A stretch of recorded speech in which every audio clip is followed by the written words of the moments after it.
ബോളിവുഡ് താരങ്ങൾക്ക് നേരെയുള്ള ഭീഷണി വീണ്ടും ശക്തമാകുന്നു. നടൻ രൺബീർ സിംഗിന് വാട്സാപ്പിലൂടെ ഭീഷണി സന്ദേശം ലഭിച്ചതിനെ തുടർന്ന് മുംബൈയിൽ സുരക്ഷ ശക്തമാക്കി. ബോളിവുഡ് താരങ്ങൾക്കും നിർമ്മാതാക്കൾക്കും നേരെയുണ്ടാകുന്ന തുടർച്ചയായ ഭീഷണികൾ സിനിമാ മേഖലയെ ആശങ്കയിലാക്കി.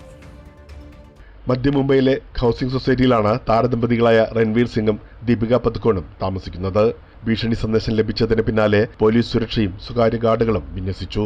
തട്ടിക്കൊണ്ടുപോകൽ ലക്ഷ്യമിട്ട ഭീഷണിയാണെന്ന സംശയത്തിൽ ക്രൈംബ്രാഞ്ച് അന്വേഷണം ആരംഭിച്ചു. ചലച്ചിത്ര നിർമ്മാതാവ് രോഹിത് ഷെട്ടിയുടെ ജുഹുയിലെ വസതിക്ക് പുറത്തുണ്ടായ വെടിവെപ്പിന് പിന്നാലെയാണ് രൺബീർ സിംഗിനെതിരായ പുതിയ ഭീഷണി. ഈ ആക്രമണത്തിന്റെ ഉത്തരവാദിത്തം ഏറ്റെടുത്തത് ലോറൻസ് ബിഷ്ണോയ് സംഘത്തിലെ ശുഭം ലോംഗറാണ്. കേസിൽ 5 പേർ അറസ്റ്റിലായിട്ടുണ്ട്. ബോളിവുഡ് താരങ്ങൾക്ക് നിർമ്മാതാക്കൾക്ക് നേരെയുണ്ടാകുന്ന തുടർച്ചയായ ഭീഷണികൾ സിനിമാ മേഖലയിലെ സുരക്ഷാ ആശങ്കകൾ വർദ്ധിപ്പിച്ചിരിക്കുകയാണ്. ജയിൽവാസത്തിലിരിക്കുന്ന ഗുണ്ടാസംഘ നേതാക്കൾ പോലും പുറത്തുള്ള പ്രവർത്തനങ്ങളെ നിയന്ത്രിക്കുന്ന സാഹചര്യം നിയമ സംവിധാനങ്ങൾക്ക് വലിയ വെല്ലുവിളിയാണ് ഉയർത്തുന്നത്. ബോളിവുഡിനെ ലക്ഷ്യമിട്ട ഈ ഭീഷണി പരമ്പര ഒരു ക്രൈം വാർത്തയിലുപരി മുംബൈയിലെ സുരക്ഷാ സംവിധാനങ്ങളുടെ കാര്യക്ഷമതയെ ചോദ്യം ചെയ്യുന്ന ഗൗരവ വിഷയമായി മാറിയിരിക്കുകയാണ്. പ്രേംലാൽ, കൈലി ന്യൂസ്, മുംബൈ.